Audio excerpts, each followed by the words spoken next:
शख्स है, मस्जिद का मुअज्जिन है, उसका नाम मुबारक है। मुबारक एक खूबसूरत जवान है, इसलिए कि खूबसूरती जो है वो गरीबी और अमीरी की बुनियाद पर नहीं मिला करती, बल्कि अल्लाह जिसे चाहता है हुस्न अता करता है। कभी ऐसा भी होता है कि किसी मजदूर के यहाँ बड़ा हसीन और जमील बच्चा पैदा हो जाता है, और कभी ऐसा भी होता है कि बहुत बड़े करोड़पति के यहाँ कोई जो है वो बज़ाहिर उर्फ के एतबार से लोग उसको बदसूरत कहते हैं।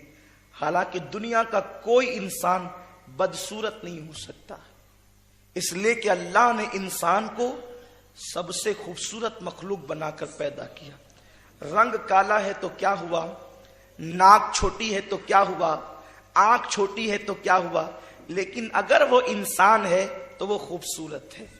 लक़द खलक़नल इंसान फी अहसनी तक़वीम, हमने इंसान को बहुत खूबसूरत पैदा किया, हसीन सूरत पर पैदा किया। लेकिन उसके बाद अपने हुस्न पर इतराने वाले इंसान, कुरान फौरन दूसरी आयत में कहता है सुम्मा रददनाहु अस्फला साफिलीन, इंसान को खूबसूरत तो बनाया लेकिन उसके बुरे करतूत की वजह से हमने उसको फिर जो है वो उतरती के गड़े में ढकेल दिया, उस पर बुढ़ापा मुसल्लत कर दिया। यही वजह तो है अल्लाह ने सबको बुढ़ापा दिया जिसको देना चाहा, लेकिन 63 साल की उम्र होने के बावजूद भी अल्लाह ने मेरे मुस्तफा को बूढ़ा नहीं किया, बल्कि मेरे आका 63 साल की उम्र में भी 34 साल के जवान नजर आते थे।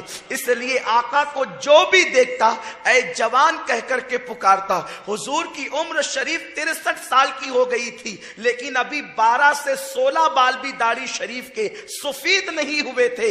ये मेरे रसूल का मौजज़ा है। तो मेरे प्यारे आका सल्लल्लाहु अलैहि वसल्लम के प्यारे दीवानों, ये एक अलग उन्वान है। अल्लाह ने अपने महबूब को बुढ़ापे से क्यों बचाया, ये एक अलग उन्वान है, फिर कभी इस पर गुफ्तगू हो सकती है। लेकिन बात ये चल रही है, अगर कोई इंसान है तो वो खूबसूरत है, इसलिए कि अल्लाह फरमाता है लक़द खलक़नल इंसान फी अहसनी तक़वीम, हमने इंसान को अच्छी सूरत पर पैदा किया। एक मकाम पर तो यहां तक फरमाया कि हमने आदम को अपनी सूरत पर पैदा किया। मेरे प्यारे आका सल्लल्लाहु अलैहि वसल्लम के प्यारे दीवानों, मुबारक एक गरीब घराने का इंसान है, जिसके वालिदैन भी नहीं, जिसके कराबतदार गुर्बत की वजह से जिससे दामन छुड़ाते हैं। आप जानते हैं ना, जब इंसान गुर्बत की चक्की में पिसता है तो करीबी रिश्तेदार भी दामन छुड़ाते हैं, और जब किसी के आंगन में मालदारी का शजर लगता है तो दूर दूर के रिश्तेदार भी कहते हैं फला मेरा रिश्तेदार है, फला मेरा रिश्तेदार है। लोगों का हाल यही है, गुर्बत से लोगों को बू आती है, गरीबों से लोगों को बदबू आती है। लोग अमीरों को दूर की रिश्तेदारी हो या ना हो दिल लगाते हैं, लेकिन गरीबों को करीब भी नहीं बिठाना चाहते। लेकिन ये मेरा रसूल है, ये आपके रसूल है, जो दुआ यूं करते हैं, ए अल्लाह मुझे जाहिरी हयात भी गरीबों के दरमियान देना, और मुझे ममात भी गरीबों के दरमियान देना, और मेरा हश्र भी गरीबों के दरमियान फरमाना। और आका फरमाते हैं मालदारों से गरीब लोग 500 साल पहले जन्नत में दाखिल किए जाएंगे। अब इसका यह मतलब नहीं माज़अल्लाह कि हम जो है वो अपने आप को फिर गरीब ही कर ले, काम चोर बन जाए। गरीब का मतलब यह भी नहीं है कि आदमी जो है वो भीख मांगता रहे। आदमी कोशिशों के बावजूद तकदीर का मारा हो, यह अलग उन्वान है। मुबारक मुअज्जिन है मस्जिद के अंदर, लेकिन उसकी फितरत और तबीयत में यह है, मुबारक की तबीयत में, कि वो फज्र की नमाज के बाद इशराक और चाश्त पढ़कर मस्जिद से निकलता है और जोहर से पहले पहले मजदूरी करके फिर मस्जिद में आ जाता है। पूरा दिन मस्जिद में रहता है, यानी इतना कमा लेता है कि पूरा दिन जो है उसका गुजारा हो जाए। दिन भर में उसके लिए इफ्तार का इंतजाम हो जाए, सहरी का इंतजाम हो जाए। रोजाना का मामूल है कि वो रोजा रखता है। एक दिन मस्जिद के इमाम, जो हुकूमत की तरफ से, बादशाह की तरफ से काजी शहर मुकर्रर किए गए थे, यानी काजी शहर का मतलब चीफ जस्टिस उस जमाने का होता था, जो जज हुआ करता था, फैसले करता था। जो मस्जिद का इमाम था वही जज भी था। मौज़िन साहब जवान थे, वजीफे में मसरूफ थे। काजी साहब को ख्याल आया मेरी बेटी जवान हो गई है, जवान बेटी का रिश्ता देखना चाहिए कि कहीं मेरी बेटी की शादी हो जाए। इस ख्याल के अंदर दिमाग दौड़ाने लगे, बेटी को दूं तो कहां दूं। फिर ख्याल आया कि मुबारक से बेहतर रिश्ता कौन सा हो सकता है।